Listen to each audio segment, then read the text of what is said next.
வணக்கம். என் பேர் சங்கமித்ரா சௌமியா அன்புமணி. இவங்க வந்து என்னோட தங்கை சஞ்சுத்ரா சௌமியா அன்புமணி. நாங்கள் சௌமியா அன்புமணி அவர்கள் இங்கே தேசிய ஜனநாயக கூட்டணியில் நாடாளுமன்ற உறுப்பினராக, தர்மபுரி நாடாளுமன்ற உறுப்பினராக வேட்பாளராக நிற்கிறாங்க. அவங்களுக்காக ஆதரவு கேட்டு வாக்கு சேகரிக்கிறதுக்காக இங்கே வந்திருக்கோம். நாங்கள் அம்மா நிற்கிறாங்கன்றது ஒரு விஷயம் இருக்கு. எங்கள் அம்மா அவங்களுக்காக நாங்கள் பிரச்சாரம் பண்ணணும்னு வந்திருக்கோம்.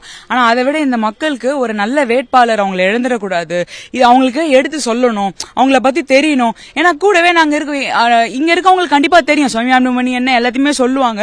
பட் அதை மீறி நாங்க அவங்கள பாக்குறப்ப மக்கள் இன்னும் அவங்கள பத்தி இவங்களே சொல்றாங்கன்னா அப்ப கண்டிப்பா அவங்க ஒரு சிறந்த வேட்பாளராக இருப்பாங்க. அவங்களோட பெண்கள் எங்களை பாக்குறாங்களா, நாங்க தைரியமா எல்லா இடத்துலயுமே பேசுறோம். அப்ப அவங்க ஒரு பெண்களுக்கு முக்கியத்துவம் கொடுத்து இந்த மாதிரி இருக்காங்கன்னா அப்ப கண்டிப்பா அது ஒரு மற்ற பெண்கள் பாக்குறப்ப அவங்களுக்கு அதுல அவங்களுக்கு ஒரு சந்தோஷம் கிடைக்குது. அதுக்காக தான் நீங்க கேட்டீங்கல்ல எப்படி மக்கள் எங்ககிட்ட என்ன பேசுறாங்க. நாங்க எங்க போனாலுமே அவ்வளவு நல்ல ரெஸ்பான்ஸ் இருக்கு எங்களுக்கு. வயசுல இருந்து நாங்க இந்த மாவட்டத்தை பாத்துட்டு இருக்கோம். அதாவது கிட்டத்தட்ட 10 வருஷம் முன்னாடில இருந்து இந்த மாவட்டம் நாங்க பாத்துக்கிட்டு இருக்கோம். அதனாலதான் மறுபடியும் இந்த ஒரு வாய்ப்பு இந்த ஊருக்கு வந்திருக்கு.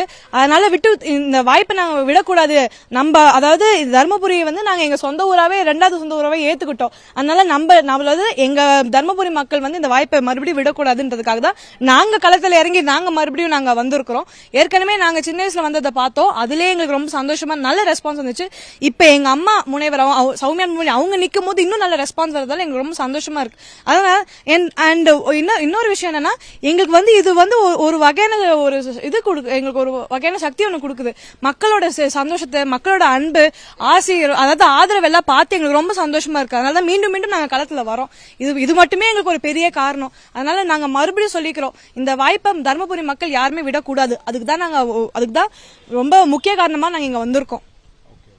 இப்போ மக்களுக்கு இப்போ டாஸ்மாக் உள்ளிட்ட பல விஷயங்கள் சொல்றீங்க. இப்போ எம்பி எலெக்ஷன்ல இப்போ இங்க கடுமையான போட்டி போயிட்டு இருக்கு. இப்போ அந்த போட்டியில வெற்றி பெறது எவ்வளவு சவாலா இருக்கும்னு நீங்க நினைக்கிறீங்க?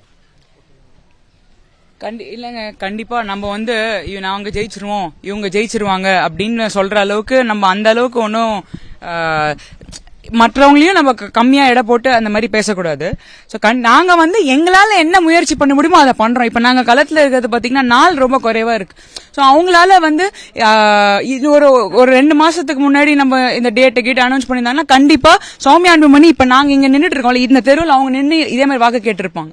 அவங்க போக முடியாத இடத்துல எல்லாம் நாங்க போய் கம்மியா இருக்கிறதுனால நாங்க அவங்களுக்காக போய் வாக்கு சேகரிக்கிறோம். முக்கியமா அது ஒரு காரணம். நாங்க அவங்க சொல்றோம். ஏன்னா நிறைய குறைகள் சொல்றாங்க. இது எல்லாத்தையுமே அவங்க காதுக்கு போய் சேர்க்கறது எங்களால முடியும்.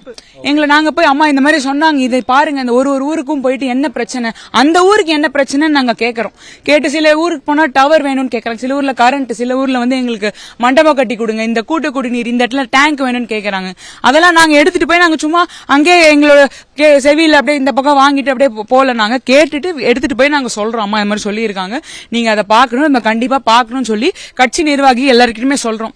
நாங்க வர்றதுனால அவங்களும் இவங்க ஒரு நம்பிக்கை தானேங்க நாங்க வர்றது கொடுக்குறோம். உண்மையாவே நாங்க சும்மா போய் கேட்டுட்டு இப்ப நாங்க எலெக்ஷனுக்கு அப்புறம் நீங்க எங்களை பார்க்க முடியல, நாங்க இங்கதான் இருப்போம், இதே எங்களுக்கு அவ்வளவு ஆசையா இருக்கு. நான் இந்த மாதிரி நான் எதிர்பார்க்கவே இல்லை. எங்க போனாலுமே அந்த அவ்வளவு ஆசையா எங்க பண்றாங்க. நாங்க என்னடா பண்ணோம், நாங்க இவங்க பசங்கிறதுனால இந்த அளவுக்கு எங்க மேல இவ்வளவு அன்பு வச்சிருக்கீங்களே அப்படின்னு நாங்க பாக்குறது எங்களுக்கு அது ரொம்ப மகிழ்ச்சியா இருக்கு. அதுக்காகவே நாங்க இங்கே இருந்து அவங்க என்னெல்லாம் கேட்கறாங்களோ, என்னெல்லாம் பண்ண முடியுமோ அதெல்லாம் கண்டிப்பா எடுத்துட்டு போய் சொல்லி அவங்க நிறைவேற்றணும் அப்படின்றதுக்காக நாங்க வாக்கு சேகரிச்சுட்டு இங்க இருக்கோங்க. இந்த இடத்துல தர்மபுரியில மட்டும் ஒரு 15 லட்சம் பேர் இருப்பாங்க. வாக்காளர்கள் 15 லட்சம் பேர் இருக்காங்க, மேட்டூர் சேர்த்து. தர்மபுரி தொகுதியில 15 லட்சம் வாக்காளர்கள் குடும்பங்கள் இருக்கு, மக்கள் இருக்காங்க. அதுல ஒரு 3 லட்சம் பேர் எங்க போயிடுறாங்கன்னா வேற ஒரு ஊருக்கு, இந்த மாதிரி பீகார், ஒரிசா அங்கெல்லாம் போயிட்டு இந்த கல் உடைக்கிறது, இந்த குவாரி உடைக்கிறது, இந்த கூலி தொழில் பண்ணிட்டு இருக்காங்க. இங்க அவங்களாம் நில உரிமையாளர்கள், நிலம் வச்சிருக்காங்க, இங்க இருக்காங்க. அவங்க அவங்களோட புள்ள குட்டிகளை விட்டுட்டு, அவங்க அம்மா, அவங்களோட சொந்தக்காரங்க எல்லாரையும் விட்டுட்டு அங்க போய் வேலை பாக்குறாங்க. ஏன்னா இங்க வேலை வாய்ப்பு இல்லை. இங்க தண்ணி இல்லாததுனால எந்த பெரிய நிறுவனமும் இங்க ஃபேக்டரி வைக்க மாட்டேது. என்னெல்லாம் இங்க இருக்குமோ அதுக்கு கண்டிப்பா நிறைய பேர் ஃபேக்டரி இருக்கு, இண்டஸ்ட்ரி இருக்கு. பட் தண்ணி இல்லாததுனால இப்ப இந்த சிப்காட் எல்லாம் பாத்தீங்கன்னா தொடக்கத்தில் ஆரம்பிச்சு இன்னும் அடிக்கல் நாட்டிட்டு போயிட்டாங்க, இன்னும் முடிக்கவே இல்லை. நிறைய திட்டங்கள் அன்புமணி அவர்கள் 2014 நாடாளுமன்ற உறுப்பினராக இருந்தப்ப நிறைய திட்டங்கள், நிறைய குடிநீர் திட்டங்கள், நீர்ப்பாசன திட்டங்களை தொடக்கி வச்சாரு. அது திட்டங்கள் ஆக்குனதே அவருதான். அது எப்படி திட்டங்களா மாறும்னா, நம்ம அதுக்கு ஒரு கவர்மெண்ட் ஒரு நிதி ஒதுக்குனாதான் அந்த திட்டம்னு அறிவிப்பாங்க. முடிப்பாங்க.